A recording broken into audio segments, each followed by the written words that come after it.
네, 방역당국은 종교시설을 고위험 시설로 지정할지 계속 검토하고 있습니다. 또 앞서 말씀드렸지만 대전에서는 초등학교에 근무하는 사회복무요원이 확진 판정을 받아 학부모들의 우려가 큽니다.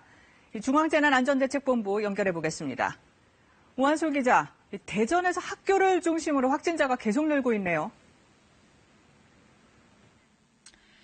네, 맞습니다. 대전에서는 초등학교에 근무하고 있는 20대 사회복무요원 등 가족 3명이 확진 판정을 받았습니다.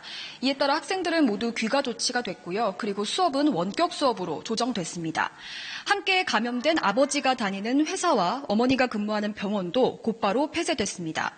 특히 이들은 신도수가 600~700명에 달하는 동네 교회에서 지난 주말에 예배를 본 것으로 알려졌습니다. 그래서 검사 대상자는 더 늘어날 걸로 보이고요. 학교 내 감염이 의심되는 대전 천동초등학교에 대해서는 역학조사가 진행되고 있습니다. 현재 확진 학생과 같은 나이인 5학년 학생들과 교직원 또 학원 접촉자 306명이 검사를 받았고요. 모두 음성 판정이 나왔습니다. 그 밖에 다른 학생들에 대한 검사도 이뤄졌고요. 내일 중 결과가 나올 걸로 보입니다. 네, 서울에서는 원래 예정돼 있던 이 주말 대규모 집회가 취소됐죠?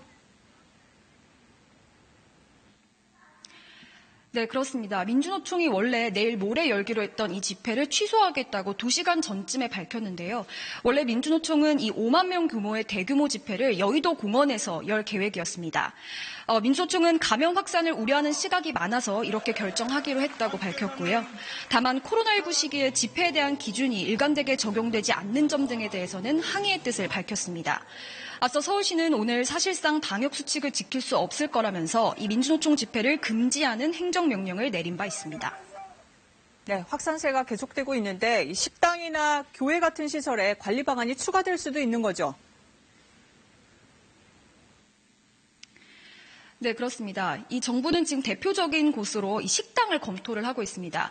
정부는 어제 식당을 일반 식당과 뷔페 그리고 또 구내 식당 이렇게 3개로 나눠서 세부적인 방역 지침을 추가로 내놓은 바 있습니다.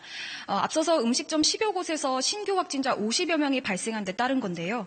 그런데 일반 식당은 홀 위주인 곳도 있고 또 방 위주인 곳도 있죠. 또 술을 판매하는지 여부, 또 공동 음식을 제공하는지 등 유형이 매우 다양합니다. 그래서 식당 스스로 방역 지침을 확인할 수 있도록 자기 점검표를 만들어서 배포하겠다고 밝혔습니다.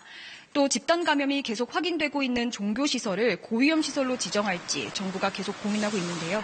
이 종교시설 전반보다는 주로 소규모 모임 등을 중심으로 확진자가 발생하는 양상이라서 그렇습니다.